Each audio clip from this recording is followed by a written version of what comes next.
Good morning, everyone. Thank you for joining us in the Spiritist Talk series, promoted by the United States Spiritist Federation and occurring every Saturday morning at 11 a.m. Eastern Daylight Time. Today, I am delighted to host this talk by our special guest, LIGIA Carvalho, who will be discussing a most fascinating topic for today, and one might say tomorrow, reincarnation. Before proceeding with today's talk, I would like to give a quick reminder to please send in your questions for this morning's presentation using the chat window.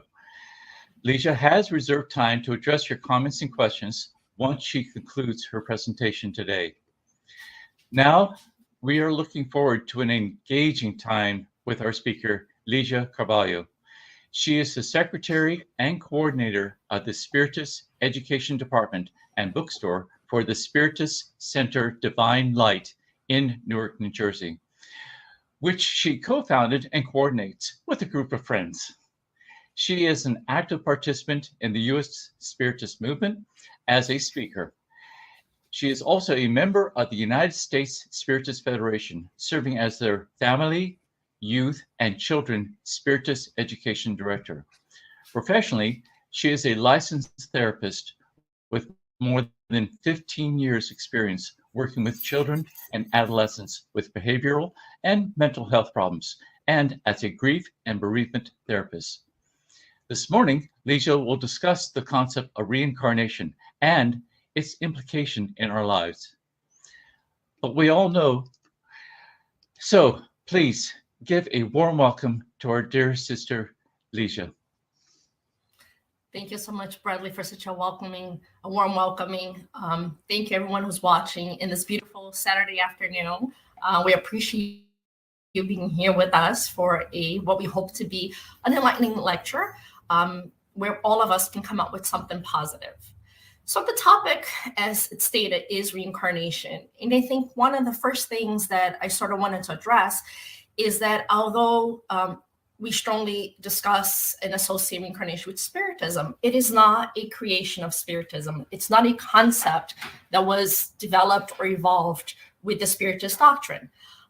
In reality, if we stop to think the evolution of religion itself in the world, reincarnation has always been a part of it. It has always been associated or linked to religion, philosophies, and development throughout the centuries. If we take a look in Egypt, right? The pharaonic nobility, they accepted without restrictions the belief of the survival of the dead. They build their sphinx, they build their rituals. The Hindus, they also had a concept of death and life after death, where they had several floors of, if you did well, you go to the floor above. If you don't do so well, there's several departments that goes below.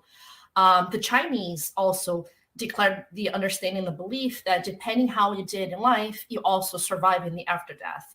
And there's many other concepts that brought us the understanding that life is continuous after we have had this experience. We can even go further, the Bhagavad Gita and the Vedas in the Indian culture, Pythagoras in Greece, Sophocles, Aristotle, Plato, so many others have brought us these ideas, even under different names. If you think of the Druids, Polynesian, Hebrews on the resurrection, so many different ways of looking at the concept of reincarnation. So the focus that we're going to be taking today is not to prove the existence of reincarnation or what is the proof and science behind it, but working on the premises that we do believe that reincarnation exists, and it is a reality. How does that implicate into the everyday living that we experience? How does that impact our own choices and behaviors? And how does it help us to better interpret our lives? So the whole concept of reincarnation for us as a better point of reference, it starts when Nicodemus is talking to Jesus, and he's questioning Jesus with regards to these concepts. And he asks him, how can a grown man return to his mother's womb, right? Because Jesus had told them, no one can see the kingdom of God unless it's born again. So for Nicodemus, the concept of being born again had to be limited within this one life experience. So for him was, if I'm born from my mother's womb, then I have to return to my mother's womb to be born again. once again, demonstrating the lack of understanding about the continuity of life, which is not stuck to this one existence, but instead to the concept of multiple existences. And Jesus replied, he said, no one can enter the kingdom of God unless is born of water and the Spirit. Flesh gives birth to flesh, but the Spirit gives birth to the Spirit. You should not be surprised at all, my saying, you must be born again. So Jesus already established this concept that we all, whether you consider yourself an eternal being, a spirit, or whatever perspective you're taking, we all must. And he didn't say it's to your benefit, it's good, we'll consider it. He said we must, meaning it is a rule, it is an expectation that we're all going to be born again. But the interesting thing is that even in that time, he's speaking with Nicodemus, which was one of the, he's in the Jewish ruling council, meaning somebody who understands the law.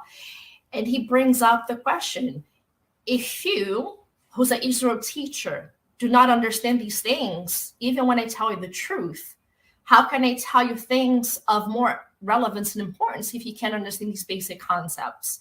So it's interesting that Jesus presents the idea of reincarnation as a simple and make sense concept. And this is sort of where we're going to focus, understanding why does it make sense? What is the belief behind the benefit and truly the existence of such a concept of reincarnation, and how does it benefit us? Not because we're self-serving, that is not the point, but Spiritism is a philosophy that is constantly helping us achieve personal betterment. And we don't mean professional, we don't mean physical, but instead spiritual betterment, emotional betterment. It's always looking towards the inner transformation that helps us evolve. And how is the concept of reincarnation such a concept? How is that understanding a tool that can help us achieve that? So basically speaking, reincarnation is to be reborn in a physical body. We are all, the ones that are listening are physical bodies. We are all reincarnated, right? So we're here in this body. And basically, our spirit, our soul, is linked to this corporeal life, to this physical body, which is newly created for this incarnation. And it has nothing to do with previous existences.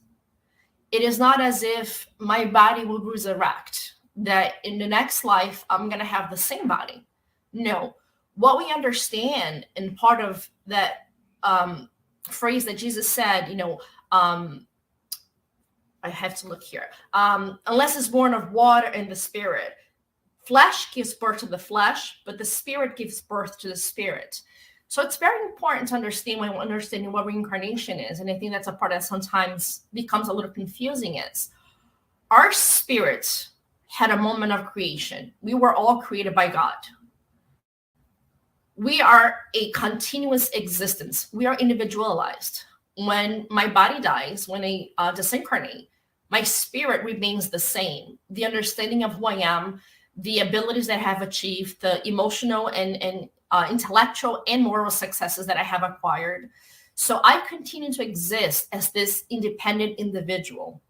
My body, however, it doesn't. Once I disincarnate, my body goes through the process of going back to nature. And when I do reincarnate, my spirit is the same, but my body is different. And we'll talk more about it. How is it that I don't remember prior existences? How is it that I don't remember other reincarnations? We'll get into that, but it's important to understand that body and spirit are two separate concepts. The body is like a coat. It's like the shirt. I take it off, I put another shirt. I don't cease to be me, but my body changes. So reincarnation in reality is a transitional state for all of us. Right now, it's a moment in time. This existence, this life is a moment in time of my fullness as an eternal spirit.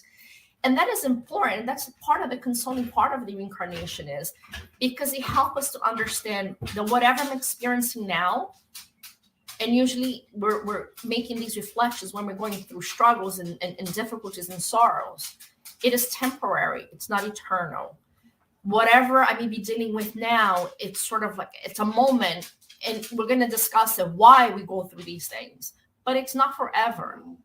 And that gives us consolation because we know that whatever these struggles is, it's time limited. At some point, that struggle, that challenge, that sorrow will come to an end, because being incarnated and reincarnated is a transitory, it's transitional for all of us. And essentially, it's an opportunity that's given to us so that we can practice our free will. We talked about differentiating between the spirit and the body. So the spiritual life, that's where really we live. That's where our true existence is. That's what we truly can call home. Physical life, like we said, it's transitory, and it's moments and times, it's experiences to teach us something. So being reincarnated and having this opportunity, it's a gift of God to help us put into practice the concepts and the teachings that we have acquired as eternal spirits, and to be able to develop the perfection that lies within. When we were created, distinguishing body and spirit, we're created simple and ignorant, meaning when God created us, he put into us the aptitude, the ability for total perfection. Whatever it is that's required to be perfect and to be divinely happy. And I say divinely because humanly happy, it's a totally different concept. But divinely happy, it's all within us.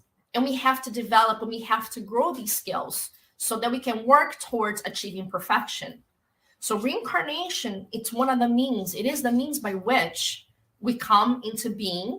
And in this life experience, we face certain situations, some quite comfortable, others quite difficult, but all of them to expose us to something where we can exercise our free will and therefore really develop the ability to understand God's law and live by them. It's sort of like today. I know I shouldn't lie. I know I shouldn't hate. I know I should forgive. But I'm speaking for myself. Although I know that's the right path and that's what Jesus taught me, I cannot always do it. Sometimes I struggle.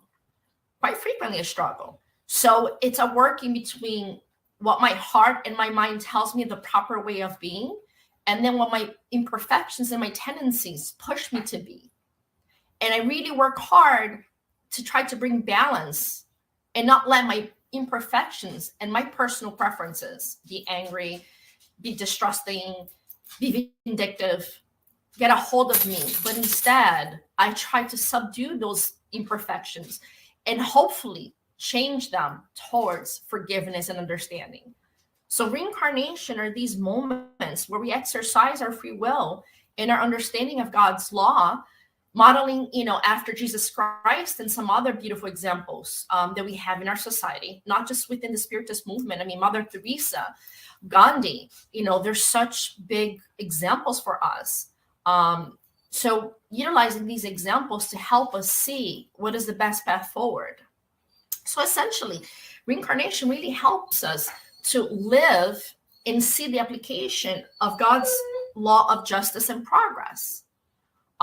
Through each reincarnation, we learn a little more, we overcome a little more, and we work towards progress. But also the law of justice, which we're going to talk a little more upcoming. So, reincarnate is a process. We can definitely count on reincarnating several, probably 100 times. I don't even know what the expectation would be. But essentially, we're going to reincarnate as many times as needed for evolution. We'll talk about Jesus being the only perfect being that walked on this planet. But Jesus was not born perfect. He grew what we call on a straight line, making the right choices, responding in the proper ways, and achieving perfection. So he too had to go through the process that we are going today of experiencing challenges and comfort experiences and so forth in order to be able to evolve into a perfect being. He wasn't born that way. So if we see reincarnation, really, it's a perfect demonstration of divine justice because it allows all of us, every single person, to have the same rights, the same opportunities, and the same experiences, with the understanding that we are free to choose how we act, but we must deal with the consequences of our choices. So, you know, yes, I can do whatever I want, but if I make a wrong choice, consequences are going to be difficult. If I make a good choice, consequences are going to be positive. And I think that's a lot of what distinguishes the experiences, the individual experiences of each person. So when we think about reincarnation, in the posthumous work of Allan Kardec, there's a chapter that's called The Path of Life that gives us a perfect example. So he says that this man, he was walking this path, and that was his path. And all of a sudden, he comes and he faces, he's facing himself with this huge forest full of trees and thick. And as he starts walking into it, it's getting darker and more difficult to walk through. But he understands that he needs to get through it to get to the other side, because there's no other way to go. The path, it's encompassed by this huge forest. And it's such a huge struggle. And he feels like, he's working through it. He's getting cut. He's getting hurt. He's falling. He's afraid. It's cold. It's dark. And then eventually he starts seeing some light, and he's getting across. And he sees the path, up in front of him. And he's able to leave the forest. And as soon as he steps out, he's so exhausted and tired and injured. And he feels like that process took forever. He's like, I can't even account for how many years I must have been there. And he's slowly but surely walking, and the knees are healing, the feet are healing. He's in a lot of pain, but he gets back on the up and up, and he continues to walk. And guess what? Another forest. In the same process, he continues to walk, another forest. But this time, it's been a few forests. It's like, I already know this. I already know this vegetation, or I already know how to cut this branch, or how to take this tree out of the way, or how to account for certain things. And the more he goes through the forest, the easier he gets. And at some point, he's like, oh, that was quick. I'm already through it. I'm on the other side. And then eventually the forests are changing, and they become not as difficult. And as he continues to walk, he finally gets to the top of a mountain, and he reached the peak in his final destination. And the interesting thing is, in that moment, when he's up in the hill, in that mountain, and he looks back, all those huge, tiresome, exhausting, challenging, difficult forests, and some of them, not because they were painful, they were just difficult. He wasn't aware. He didn't know the environment. And he looks back, and they're tiny little specks of darkness against the long line of his journey. And there's a wise man there at the top of the mountain. And he asks, like, what does that mean? Like, how am I to understand this? And the wise man turns to him and say, reflect on your journey. How was it in the beginning versus towards the end? And he's able to understand that each time that he went through a forest, he learned some new skill and some new aptitude that made it easier for the next time. And that in reality, now that he looks back, those experiences, they seem so, I don't want to say irrelevant, but so minute and quick in comparison to what they felt like when he was going through them. And that's our process of reincarnation.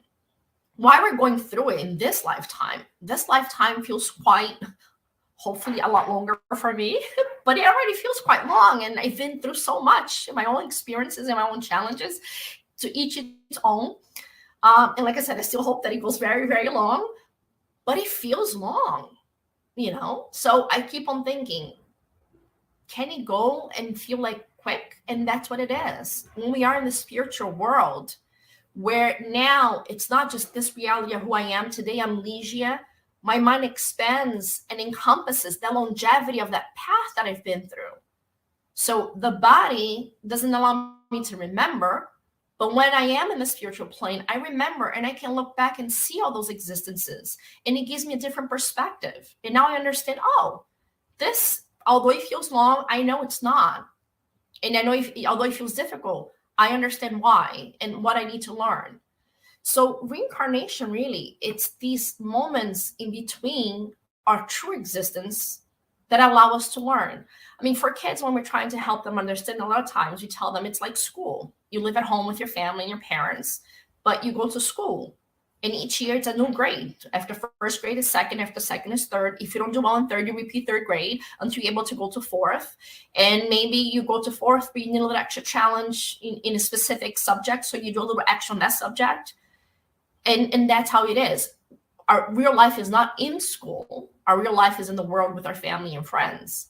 So our real life is in the spiritual plane. But reincarnations are those teaching moments, our schools, to help us progress and grow. So, I talked a lot about reincarnation, but in summary, reincarnation is a necessity. We have to have a means to practice, just like we exercise our muscles, to practice our abilities to evolve those emotions of forgiveness and understanding and patience, but also to evolve our intellect. As you study spiritism, you learn, we use analogy of the two wings. In order for a bird to fly, it needs to have two wings. The wings of perfection and growth is intellectual and moral. You need to be morally evolved, but you also need to be intellectually evolved. The only issue is that when you evolve intellectually and morally, that's when you run the risk of creating lots of errors and mistakes. Like we've seen in society, very intelligent men and women that have made really bad choices. But when you evolve morally, it allows you to utilize your intelligence for the good, but they don't walk hand in hand. So it's a necessity. The primary purpose is, like we discussed, to achieve perfection. Our goal is to grow and evolve and become better. But there's also the part of the law of justice that we talked about. And when you read the Spirit's book, question 989, it asks the following. Is sincere repentance during life sufficient to extinguish a spirit's wrong and enable it to merit God's grace? Meaning, if I make repentance of my mistakes while in this lifetime, is that enough? And they respond the following. Repentance helps to improve the spirit, but the past must nevertheless be expiated. So yes, you make a mistake. It's the first step to recognize that you made a mistake, to feel remorse, regrets, repentance, to apologize. But then you have to make amends. You have to make corrections. And it's sort of like, I like to use the example. You have a bag of rice, and I speak rice because rice is tiny little grains, and you drop it all over the floor. You forget, you're regretful, you're apologetic, you recognize that you made the mistake. That's well and good. Now go clean it up. And we have to clean up every single tiny grain that has spread through our kitchen. Some are underneath the fridge, some are underneath the cabinet, others got somewhere else, but we have to collect them all. So that's sort of the concept of reincarnation. The first step is to acknowledge and be regretful of your mistake or the bad choices that you made. The next step is make amends, make correction, and have the opportunity to be exposed to a similar situation so that you can choose differently. It's really a process of applying concepts.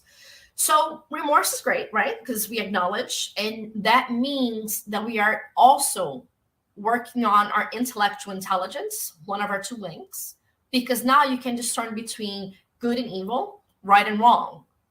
Maybe before you didn't have the distinction, but you made a bad choice that brought negative consequences or suffering. And now you realize, oh, if I do that, that's not good. So we are evolving and therefore developing our understanding. Expiation, like we said, we in some ways experience what we made others go through so that we can learn and empathize. And there's different ways. The law of God is a law of love and charity above all. So it's not necessarily that I killed, I must be killed. I cheated, I must be cheated on. I abandoned, I must be abandoned. Because remember, ultimately, it's not about the experience per se, but about the triggers and the motivations behind that experience. Why did I abandon? Why did I murder? Why did I steal? Why did I lie? Why did I cheat? And those reasons are different for every single person. Two couples that experience unfaithfulness, the reasons are going to be different. So it's not just judging the act, but judging the intentions behind the act. And that only our conscience my own conscience, not of what my partner or my family or my friend, but what I did.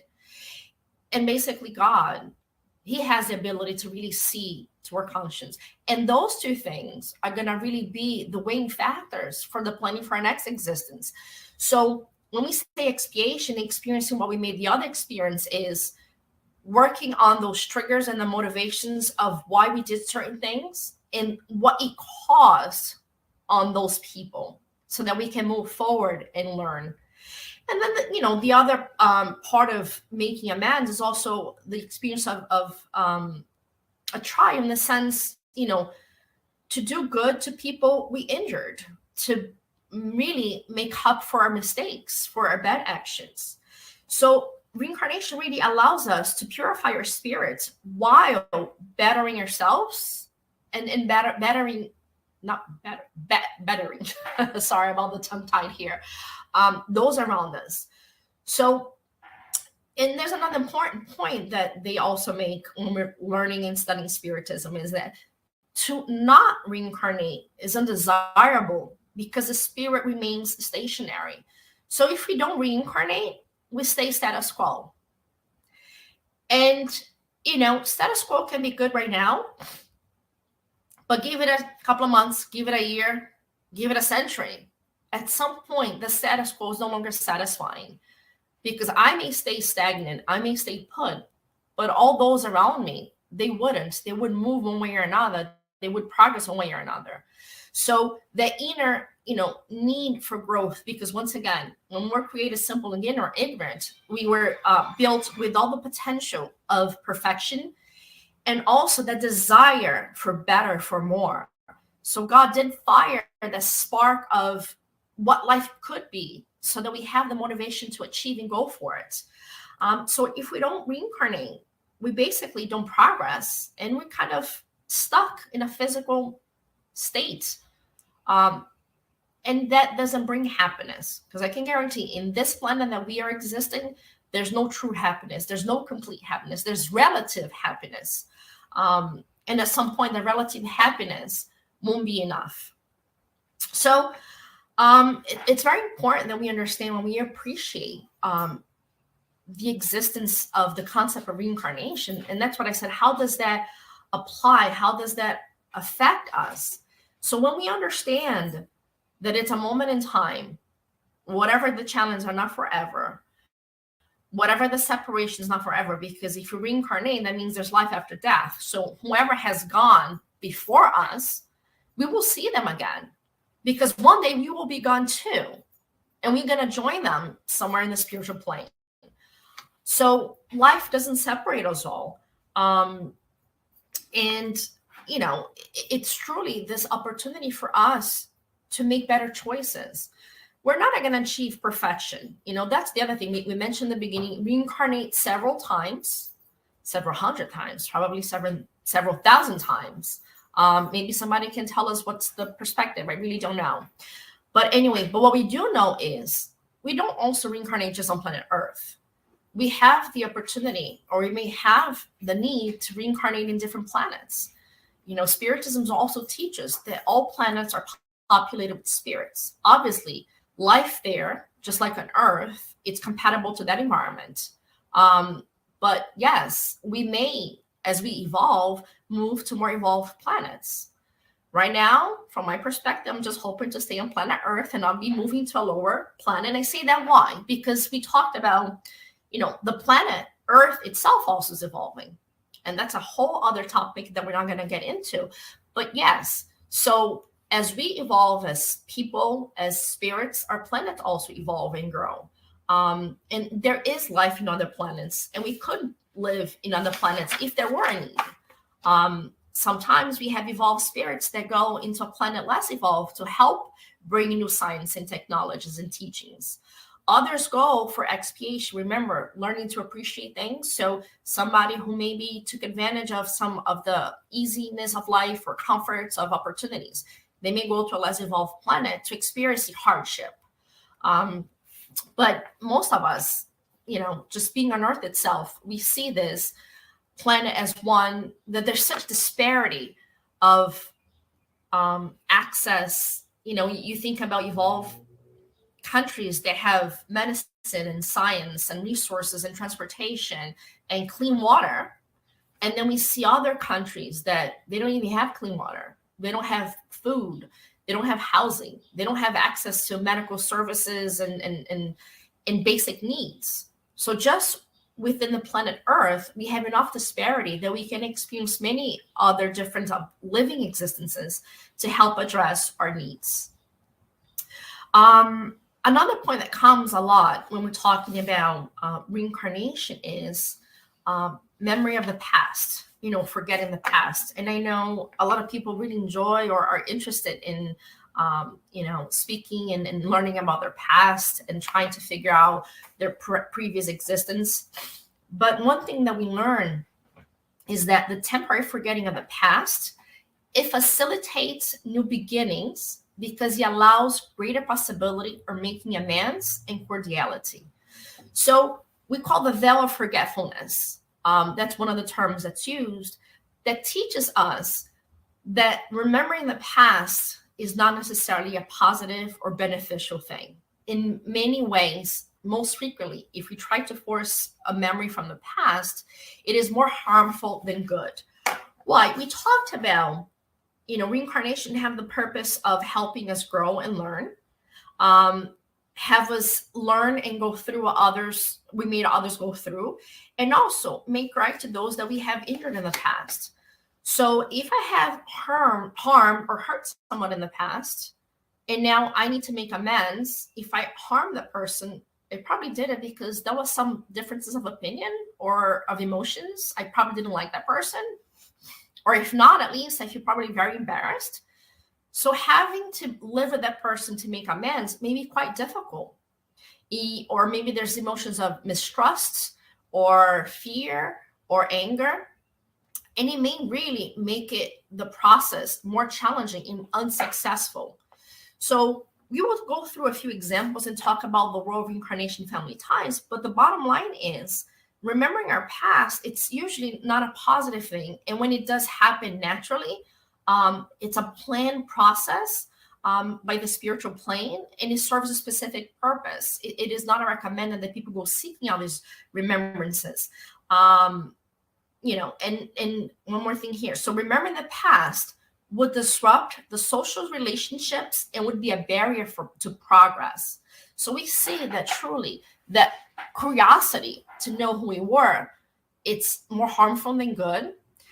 And what we learn too is I don't need to remember what I was, who I was, what life I had. I can simply try to interpret my current life and get to know my own predispositions to know what kind of person I was. If I'm facing very, many challenges in the realm of health, if I'm facing difficulties in the realm of family or career and profession or personal identity, whatever the realm is, that lies the area that I need to work on, because these challenges normally is an opportunity for me to work on an area that is unbalanced, that is unfinished, where maybe I have lingering things. So how can I best serve the area of my life to try to bring a healthy lifestyle, to try to bring a positive mentality, whatever the situation may be? If it's bringing me sorrow, distress, uncomfortableness, challenges, that means that's an area for me to work on with the hope, with the objective of bringing the message of Jesus Christ of peace, inner peace, tranquility, balance through his message. So one of the stories, and unfortunately this book is not translated, it's called Psychiatry, Face-to-Face with Reincarnation. It tells a story of this young man who was 26 years old, and he had a very dedicated family, devoted mom, devoted dad. And honestly, he was very attached to his family. He was 26 and he had been drinking since he was 20, and he developed a really bad case of alcoholism. They had tried everything, different treatments, different programs, even religion, and he just couldn't get over that.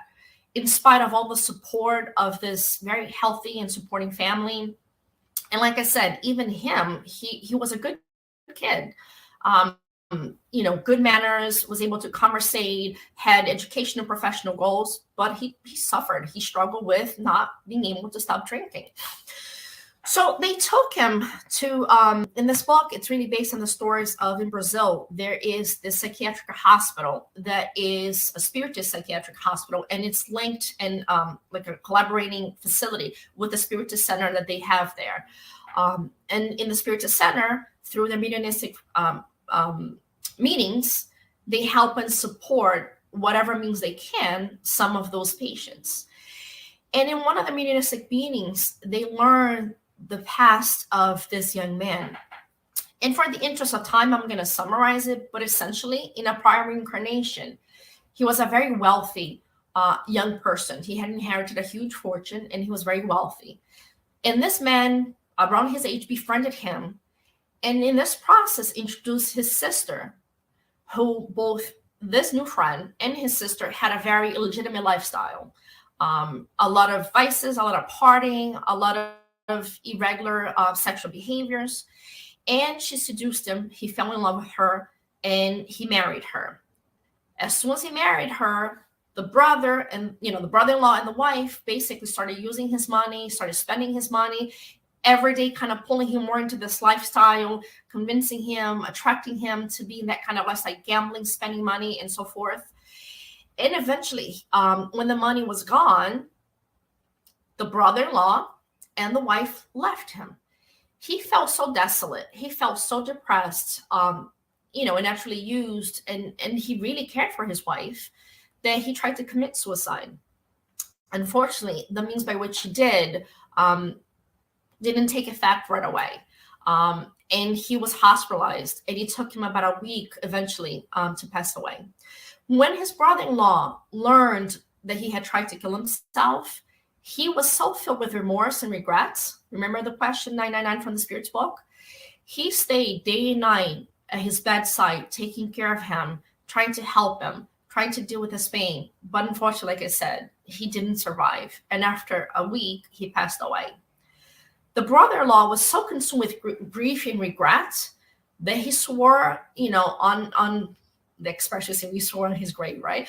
But he swore to himself to forever try to make amends and protect and take care. So when he disincarnated, the brother-in-law, and he was in the spiritual world, that need, that regret, that desire to make amends, to make it right, was so strong. His remorse of being, so mean and inappropriate and taking advantage of him was so strong that he committed, he promised to be there to support him and help him and do whatever he needed to be. So in the current reincarnation, he came as the father. And this man, the one that was, used and so forth, came as his son. And even though he didn't have the full recollection, he didn't remember his past life, that proximity with the man who's now his father was a devoting, loving, forgiving, understanding, dedicated father. Because remember, he did regret. He wasn't perfect, but he regretted his mistakes. So that proximity, that being close to him, reminded him intuitively. He didn't have to remember, he didn't have to have a recollection, but it was enough to intuitively remind him of what he had done. And that anger, that situation of unresolved conflict resulted in him drinking. And it was a way to punish and a way to forget. So obviously, the treatment team didn't come and tell them what it was. Once they understood the concept of what was the underlying conflict in relationship, they worked through therapeutic means, therapy of forgiveness. And after, they did the whole therapy and everything else, they worked through this process and helped him to identify those underlying emotions and get to a point where he forgave and understood and befriended and trusted his father. So, a long journey of reconstruction and relationship that now young man of 26 was able to overcome and recover from his alcoholism. He didn't have to remember, the team didn't have to tell him about his past life, but because they knew the underlying triggers of it, they were able to work through it. And just a big parenthesis, that's generally how it happens in our life. Not generally, but that's how it happens in our lives. You think of the relationships and the dynamics within our families. Some people that I like, some people that I don't like, some people I get along with, some people I don't, that you don't know where it comes from, but sort of that kind of reactionary, automatic emotions and feelings and thoughts. And the same way, if you're seeking treatment, whether it's therapeutic, for therapy, or you're going to a doctor, you have to remember, we always have our guardian angels, and we always have those people around us that in the spiritual plane, they're trying to help and support us, and that will intuitively help every single professional, every single helping hand, whether it's a friend to give you a good word, whether it's a coordinator at the center who's, giving you a moment of his time to give you some guidance, whether it's your therapist, your oncologist, your doctor, your pediatrician, somebody, something, they may just kind of, give you direction. And that may be the defining factor to help you or not in making a change in your life or finding the path of, recovering or getting better. So we all have, these experiences. We don't have to remember past lives. So once again, the clinical team work on the underlying feelings of anger, distrust, and the need to forgive. So if we move on with our lives, trying to work from that perspective, understanding that each reincarnation, it brings an opportunity for growth. I think the one thing that we have to think very strongly, I won't lie, and myself sometimes have wondered, why God? Or why this? Not believing in God, but I think was more like an inner stream of like, oh God, if I just knew why, I would work on it to get it over with, right? But that's ultimately, even each life experience, each situation, there is a why, there is a purpose.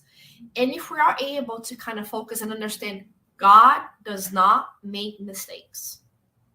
He does not. So whatever we are experiencing, there's a reason.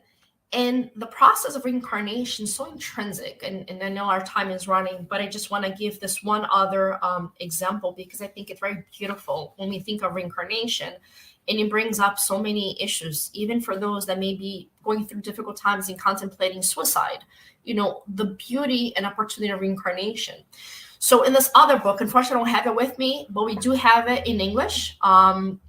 And it is available at the USSF bookstore, Missionaries of Light. And it's all about the reincarnation process. And it talks about, and once again, I'm going to summarize very quickly because of the interest of time. There's this family, Rachel and her husband, Adelino, who are, basically the spiritual plane is in the process of, she's going to get pregnant. She's going to have another baby. So they're in the process of getting close to that moment where all the participating spirits of the family need to kind of come together to prepare themselves, because this is an assisted positive reincarnation. There's many different types of reincarnation, some successful, some unsuccessful, some with beauty and support, others very difficult. But this one, it's one of those nice situations. And in summary, Rachel and Adelino, they were partners in another life, and the son-to-be, Segismundo, he murdered the father. And after he murdered the father, the mother, without resources, without any means, ended up falling into prostitution and had a very difficult life. So Adelino had, held on to a sense of hatred and mistrust and vengeance towards Segismundo. And in the spiritual plane, when all of them were there, through the interventions of the spiritist guides and their mentors, they worked through it and made a plan. They made an agreement. They worked towards, again, forgiveness and trust. So Raquel and Adelina would come back, and Segismundo would come again as their son, where this time, through the bonds of love and family, they would learn to respect and appreciate each other and make up for the errors of the past. Rachel was all ready for it. But when it was coming close to that moment and Segismundo was being brought closer to them, Adelino started feeling that fear, that anger, that sense of mistrust, because he had been murdered. So he was, sort of agitated and irritated and having a difficult time. And it was actually interfering with the process. the spirits are teaching us that those emotions, those feelings of anger, irritation, mistrust were actually impacting his sperms, and they were making them unable to bring life. So he was damaging the sperm production in a sense that the sperm was useless, and they wouldn't be able to complete the reincarnatory process because of those feelings. So they went through a whole process of having a spiritual meeting while they were all sleeping to reapproximate Adelino and Segismundo and try to remind them of their agreement and their commitment to each other. Segismundo also was very scared. He was scared of failing, scared of going back to his old ways, scaring of Adelino not falling through and him failing. And through the intervention, they both committed to themselves again, to each other, to support each other. Adelino worked again on giving him the benefit of the doubt of forgiving him, and Segismundo in committing himself to be a good son and make up for what he has done in the past. And once that happens, Adelino changed his inner interactiveness of fear and anxiety and stress. And Segismundo too, who was very anxious and now doubtful, became more confident, so that Segismundo could go through his process of sort of like a deep state of sleep, so that he can be linked to the physical body. And Adelino, so that his energies would interfere with the production of his sperm, because we need the sperm in order for physical reincarnation to take place. Very important here, during the physical act, the spirits aren't there. There's a whole process of emotional protection, of barrier, of privacy. We do earn our privacy. That is why it's important too, when thinking about our sexual life, how are we leading it? Is it healthy? Is it respectful? Is it safe? Because the safer, healthier, and more respectful, the more protective. The more vulgar or non-committed, the less protected. And then yes, we could have companions. So we have to think about with whom, how, place, intentions, emotions, commitments. It is not a simple act of, physical pleasure. So after the fact, as we know, the sperm survives several hours and go through a whole journey before you get to the woman's womb. They also go through this beautiful process, which we don't have time to go in detail, but the spirits, the reincarnation specialists, because yes, there's a whole planning. There's a whole group of specialists in the spiritual plane to plan for our physical body, our tendencies. And what we learn is, yes, we get a lot of from our parents, hereditary factors, our physical hair, our eyes, our body shape, our voice, height, so many other things. Physical predisposition like cholesterol or diabetes or certain cancers, some mental health problems. But mostly what we learn is that our emotional state of being, our level of functioning as a spiritual being, our current self in a spiritual eternal plane, is what's going to project into the physical body and give a shape. It's like a cake. You can have a round cake, a square cake, a triangular cake. The batter is the same, but the shape of the cake, it depends on the cake pan. So think of the batter is the genetic coding that we're receiving, but the final shaping of the body, it's based on that cake pan. And that's a result of our mental state of being. So we can't blame our parents. We can't blame heredity. And once again, that's where reincarnation comes to give us insight about what am I going through. And even if I don't remember why, I can understand the underlying reasons why. So anyway, going back to this case, because we got like 2 minutes. So the group of specialists of reincarnation, through a process that I can't explain, and they also said it's a very intricate, even Andres Luis, who is a spirit author, wasn't at a point of understanding. They scan all the different sperms to select the one with the best potential to bring the genetic component needed for what the experiences that Segismundo was going to need. And then what they did was they centralized energy so that sperm sort of gained motivation and strength. It was the first one to reach, the ovary, because, only one can kind of get in. Once that one gets in, no one else can get in. So there's a very intricate long-term process. So when I say God doesn't make mistakes, it's important for us to think of that. I think especially nowadays with for those of us who live in a society that is economically and technologically advanced, the access to medical interventions and surgeries and medication and experiences, how are we utilizing that? Are we taking advantage of it? Are we becoming codependent on it? Are we so detached from our reality and in denial, or not wanting to deal with our problems? Are we running from them by trying to change exterior things? And it's really important to think there's nothing wrong with these things. They're here because God allows society to bring it, to help us, to benefit us, to allow life to be a better process. But we have, once again, to think about the underlying process. It is not about our physical existence, it's not about our bodies, but it is about our spiritual existence and our spiritual growth. What do each experience brings us?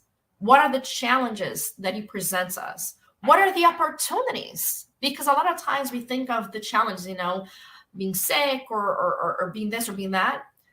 We also learn through spiritism that being physically beautiful, it's a very difficult challenge. I think a lot of people would say, oh, I want that. But they say, no, it's not easy, because thinking about the exposure that person faces through the energetic movement that he causes, a lot of people looking, a lot of people desiring, a lot of people pressuring, there's always a downside to what we would think is something positive and beautiful. So the bottom line is, in this process, Segismundo came back, they were working on it, and they're going to have probably some challenges as a father and son.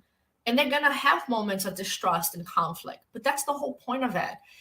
If we have that, that means there's something to be worked on. Do I need to know what the problem was? Do I need to know who or what did what? No.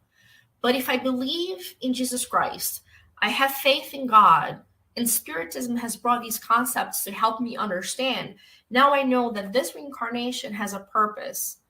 And if I work towards implementing the positive abilities of love and forgiveness and hope and understanding, whatever the situation may be, if I have increased those feelings within me and in my relationships, then I have done well and I have improved. And when, the time comes for me to say goodbye to this body and move back to the spiritual world, I can look back and say, maybe I haven't done everything I was supposed to, but I made progress forward. And I think that's what each life experience is meant for, to make progress forward. Personal progress, moral progress, so that we can one day be closer to the image of God and find that divine happiness that we're all searching for. I thank everybody for being here. Time has run away with us. This is such an interesting and very, complex concept. But just think of it. Life is temporary. Try to think of the teachings that you can take from it. Try to think how you can make yourself better and those around you. Don't think about what they do or did to you, but focus on what am I doing to others and myself, because that's what will determine my happiness in the spiritual life and my future reincarnation. May you all have a blessed day. Tomorrow in the United States is Father's Day. I wish all of you a happy Father's Day, and may you have a blessed weekend. Thank you so much. Thank you very much, Ligia. You have brought much clarity and understanding to this transitional state of reincarnation and encouragement in the continuous life. At this moment, we will open for comments and questions from the audience. From Riasco, hi Ligia, great to listen to you. Although in our present stage, in a planet of trial and expiation, forgetfulness is a blessing. Will we be allowed more access to our past lives, especially of our negative acts as we progress? Yes, absolutely. I think the main point that Spiritism brings is we all have the veil of forgetfulness, like I mentioned. And I think I made very briefly, but a distinction between trying to force a memory versus those that kind of come naturally. there are points in time, and you know, well-known spiritists like Divaldo Franco, Raul, and so many others will give many examples where remembering the past has helped. And I know there's a spiritualist and the non-traditional therapies of remembering past lives. And other people also have normal memories. There's a scientist, psychiatrist, Ian Stevenson, who's well known for the work on past lives. So the difference is you're trying to force to remember or going specifically trying to seek the remembrance of past lives. The Spirit warns us against it as not being helpful and most frequently harmful. But if it comes naturally in a therapeutic session, in a moment, I don't know, of, you know, we hear a lot of people that are under a coma, or they have experience of unconsciousness and they come back with a memory. Those were probably planned and intervened by the spirits as an opportunity for some learning and for some progress. And I probably believe as we evolve as spirits and as a race, that memory will probably increase and may facilitate. But at this moment in current stage, the safest and healthiest is not to provoke the remembrance, but if it comes naturally, to work with it.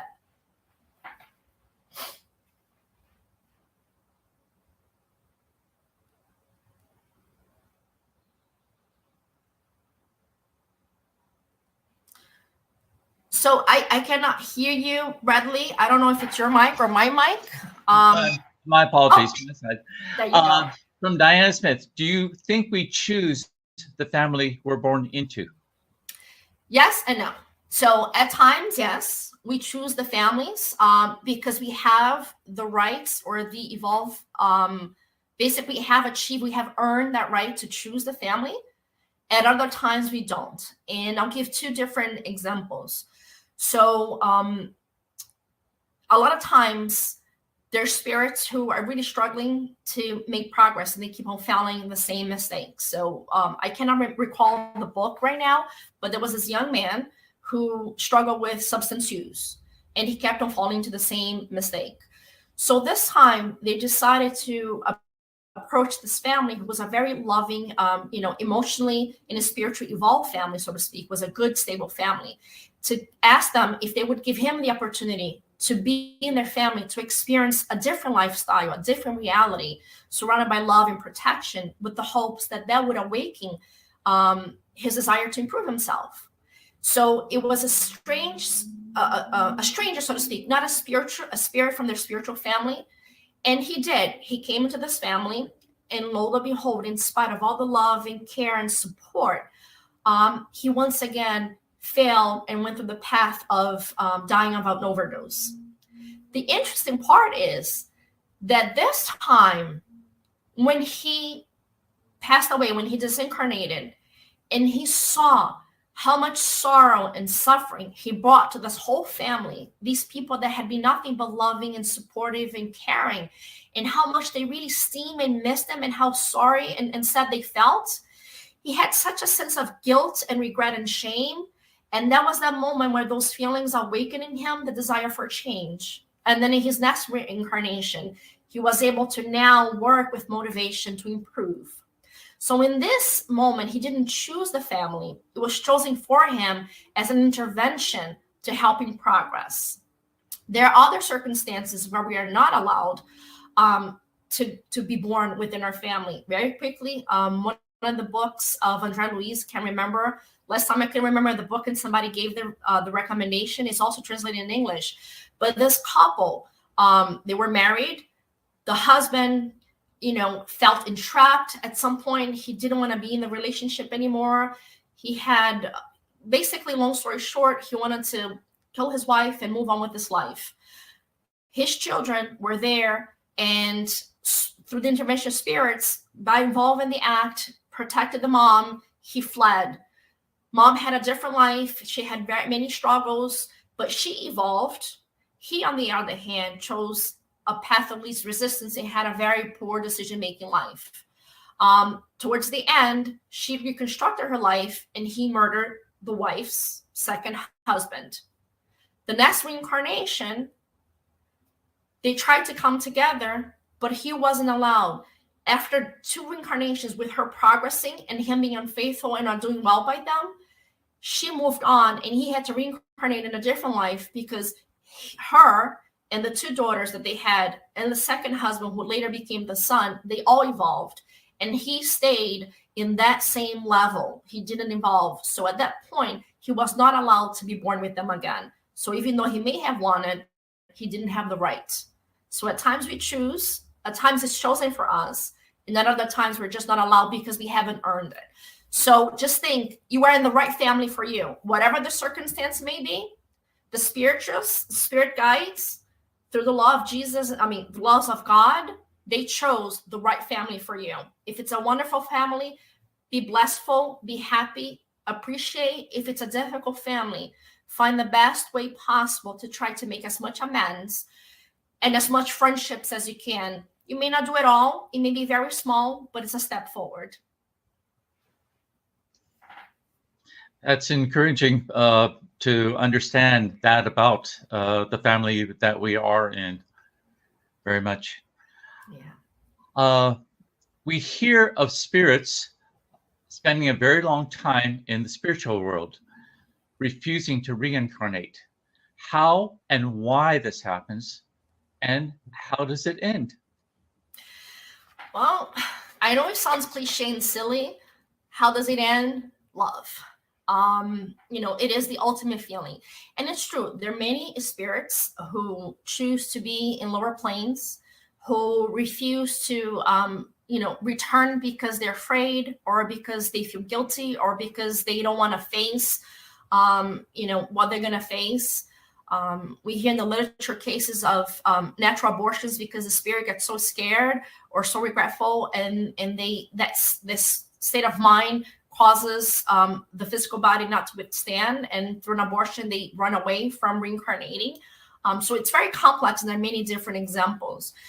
And why this happened most frequently is, well, all the time, is our imperfections. Our unwillingness to apply our free will for the good results in consequences. Those consequences are negative. And like we spoke of, reincarnation is needed in order for us to put theory into practice. So we know that if in the spiritual plane, I regret the mistakes I made, the errors that I caused, the suffering that I brought onto other people, but now I know that through physical life, I'm going to have to face similar challenges and scenarios in order to really overcome that and improve.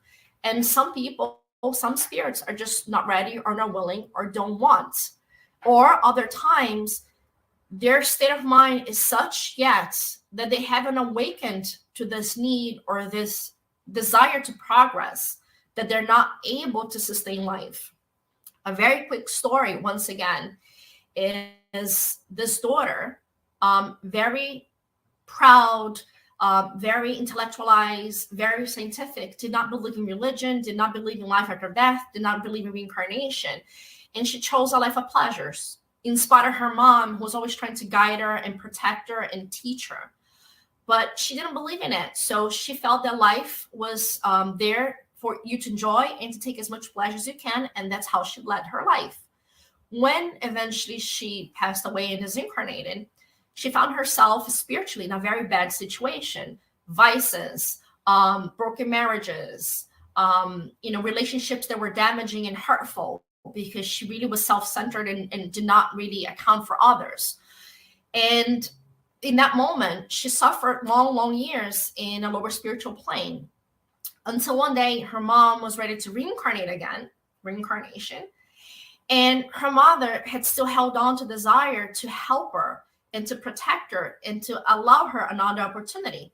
So before she reincarnated, the spirits worked through to help for them to have a meeting in the spiritual plane. Her mom was always around, but because they were in different levels, so it's like different stations, she couldn't see her mom. But this time, through spirit intervention, they were able to see each other. And at that moment, that awakened in her, the desire and the realization, I'm sorry, Mom, you were right. The things you said were correct. I made bad choices.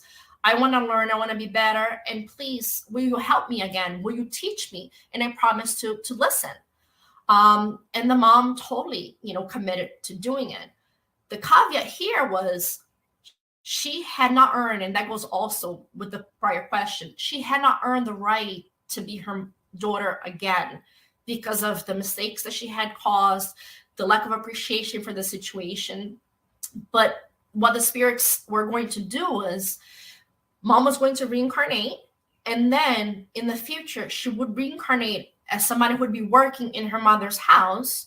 And through that really relationship where, boss or, authority over somebody that was subjugated to your authority, when that dynamic of relationship, mom would have a stronger position to be able to really teach her and support her and influence her in a way that in the past mom wasn't able to. So they were going to be close, but they weren't going to be daughter and mother. And the other thing too that they said was, your mom's going to go now, but you have to stay here still because there's a lot of negative energy that you have to process before you can be taken to a hospital setting or a better place. We're going to be here. We're going to support you, but you cannot move up until you process and cleanse yourself of these energies. So at that moment, the daughter started to receive help, but it had to be help in that level. She couldn't move up in level in the spiritual plane, and she couldn't reincarnate yet. And when she was going to reincarnate, she was not going to reincarnate as her mother's daughter, but as a server to be close to her mom, to be able to get her influence. So it's very interesting how reincarnation really teaches that we are all, children of God. We think that maybe that person who's not our blood, because there's a lot of this. I think most of us, generalize, we're very protective of our blood. I can say something about my family, but don't you dare say something about my family. But who is our family? Which is a question that Jesus said, who's my brother? Who's my sisters? Who's my mom? Who's my dad? My biological family is my biological family, but the real family is my spiritual one. And that may be my working partner. That may be my best friend. That might not be my sister or my son. So it really teaches, through reincarnation, teaches us to love everybody. Because honestly, we never know who truly is somebody that we love. So we can't be exclusive and prejudiced towards our family. We have to be all-inclusive and love everybody. Or try to. We understand it's not realistic. You bring up two very good points, Ligia. One about family, who is our family, and also awareness that we are helped throughout our lives. We may not always be aware, but we are being helped. That is great. Question is, in which book is the chapter, The Path of Life? All right, so it's in Pashman's work. If somebody could, in the comment, confirm if we have that translated in English, because I used my version in Portuguese, I apologize. I'm looking at it right now. I apologize. Oh, I have it open here.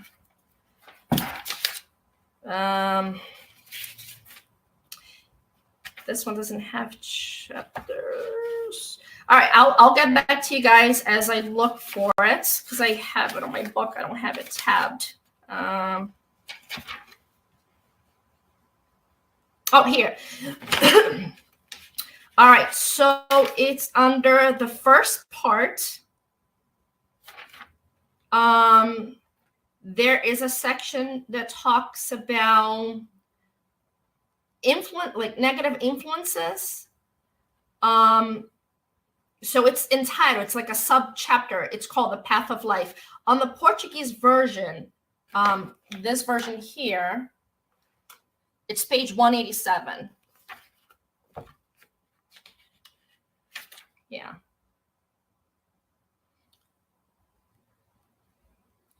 Redley, you're muted. Okay.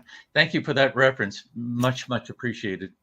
And our final question, can we focus too much on our mistakes and through that delay our progress, our growth in life, in this life? Thank you. I think this is an excellent question. Absolutely. I think, and I'm trying to once again, we're talking about how this impacts our life. especially nowadays. I think that, at least in the United States, I can't generalize in all countries, but the United States, the impact of media and access to media has given everybody such a false reality. And I don't mean this as a criticism or judgment to tell anybody, but, people's Facebook or, TikToks, or it's always something happy, wonderful vacation. So we only see those glimpses of the beautiful moments. Little do we know that sometimes, and I can, listen, I have a 3-year-old son and an 8-year-old daughter. Our Christmas pictures look so happy and beautiful, but I will tell you, there was a lot of yelling and nagging and, bargaining. Here, I'll give you candy if you just sit for a second. Anywhere, it was very frustrating because my 3-year-old wouldn't sit still. It's like, they're looking all over the place. But eventually, after like 100 photos, we get one that we all like. So I think the media kind of portrays this sense of perfection, and magazines and things, everything is photoshopped, or, everything is this, or if you don't have this, or don't. And we have developed such a false sense of reality, I think, some ways. Everybody's life is perfect but mine. Then we end up focusing so much on what doesn't seem perfect. And when we do acknowledge our weaknesses or our challenges, we think is the worst thing in the world. And in truth, it's not. When we study inner transformation, I don't agree with the concept. Some people say, let's kill our shadow, so that we can grow our light. Absolutely not. I think it's the opposite. We need to learn to every deficit, every imperfection, every negative aspect of our lives. The moment we acknowledge it, that is the moment that we can stop engaging in it. If I don't know that I'm, impatient, which it would be hard not to know, but let's assume I'm constantly going to be impatient and hurting and stabbing and injuring others through my impatience and causing conflict. The moment that I realize, oops, I'm impatient, that's the moment that I can make myself better. So I think we should celebrate the awareness of mistakes, because now they have freed us from ignorance, right? We're born simple and ignorant. It has freed us from ignorance, and now we can look for a path for self-improvement. And I think that's the shift in frame that we need to have is imperfections. Yes, they hurt, they may embarrass, but you know what? Now I can step forward. The moment that I know, I can improve. And I think we have such an experience of low self-esteem and low self-love that we keep on harboring on the mistakes instead of moving forward from them.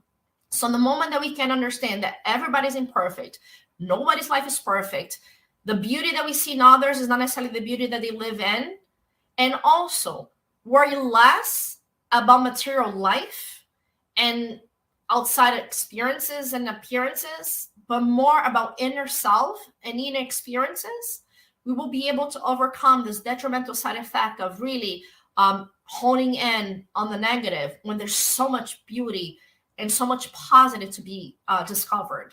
So the moment you find a weakness, you can directly find a strength. You just have to change your focus to the strength. Thank you again very much, Ligia, and much appreciation to everyone who watched today's Spiritist Talk Live, and those who have been following our weekly Spiritist Talk series.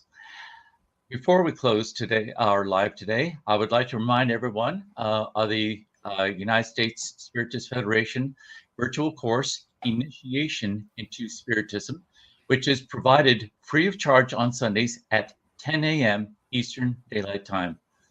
It is a self-paced course for those who would like to learn or review the basic principles of Spiritism, as published by Allan Kardec in 1857.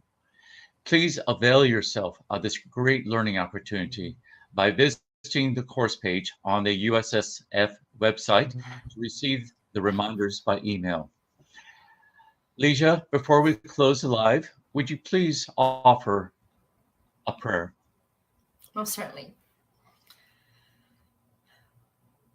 Master Jesus, as always, we thank you for walking the path to show us and guide us on the way. May we all follow your footsteps and learn to love one another and learn to love ourselves. May these teachings of today help us develop a great sense of tolerance and appreciation for life's experiences, but above all, the inner motivation to make changes towards that path that you have taught us, to make improvements, to take in the shadow and transform into light, to learn to forgive so we don't feel so heavy, and to learn to be patient and respect what you have determined for us with the certainty that those decisions, they were for our betterment, for our growth and our progress, with the intention of bringing us true happiness, spiritual happiness, and non-material happiness. May we learn to respect your laws and make the effort to utilize them for the benefit of all. And we thank you for bringing us these teachings, for allowing Spiritism to be here so that we could better understand and make better choices for ourselves. Once again, may we also bless all of those that are here with us, all of those that couldn't be here. And tomorrow, when we celebrate in the United States Father's Day, through a symbolic extension of reincarnation, may we thank you for the blessing of life, which gives us the opportunity to make corrections, to find peace and reconciliation with ourselves. May we appreciate life, as difficult, as challenging, or as sad as it may be, and never allow the thoughts of suicide or sadness or giving up or desertion fill it. But instead, may we discover the seeds of joy in the relative happiness that life can offer us. May this happiness be extended to all of you so that you may have a blessed weekend and a blessed life. So be it. So be it.